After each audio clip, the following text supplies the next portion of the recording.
Great Gum Machine. Mr. Wonka led the party over to a gigantic machine that stood in the very centre of the inventing room. It was a mountain of gleaming metal that towered high above the children and their parents. Out of the very top of it there sprouted hundreds and hundreds of thin glass tubes, and the glass tubes all curled downwards and came together in a bunch and hung suspended over an enormous round tub as big as a bath. "Here we go!" cried Mr. Wonka, and he pressed 3 different buttons on the side of the machine. A second later, a mighty rumbling sound came from inside it, and the whole machine began to shake most frighteningly, and steam began hissing out of it all over, and then suddenly the watchers noticed that runny stuff was pouring down the insides of all the hundreds of little glass tubes and squirting out into the great tub below. And in every single tube the runny stuff was of a different colour, so that all the colours of the rainbow, and many others as well, came sloshing and splashing into the tub. It was a very lovely sight, and when the tub was nearly full, Mr. Wonka pressed another button, and immediately the runny stuff disappeared, and a whizzing, whirring noise took its place.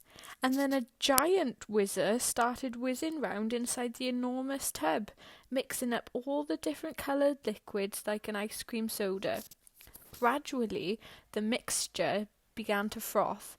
It became frothier and frothier, and it turned from blue to white to green to brown to yellow, and then back to blue again. "Watch!" said Mr. Wonka. Click went the machine, and the whizzer stopped whizzing. And now there came a sort of sucking noise, and very quickly all the blue frothy mixture in the huge basin was sucked back into the stomach of the machine. There was a moment of silence. Then a few queer rumblings were heard. Then silence again. Then suddenly the machine let out a monstrous mighty groan, and at the same moment a tiny drawer, no bigger than a drawer in a slot machine, popped out of the side of the machine, and in the drawer there lay something so small and thin and grey that everyone thought it must be a mistake. The thing looked like a little strip of grey cardboard. The children and their parents stared at the little grey strip lying in the drawer. "You mean that's all?" said Mike Teavee, disgusted. "That's all," answered Mr. Wonka, gazing proudly at the result. "Don't you know what it is?" There was a pause. Then suddenly Violet Beauregarde, the silly gum-chewing girl, let out a yell of excitement. "By gum! It's gum!" she shrieked. "It's a stick of chewing gum!"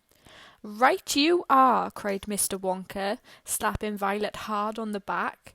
"It's a stick of gum. It's a stick of the most amazing and fabulous and sensational gum in the world."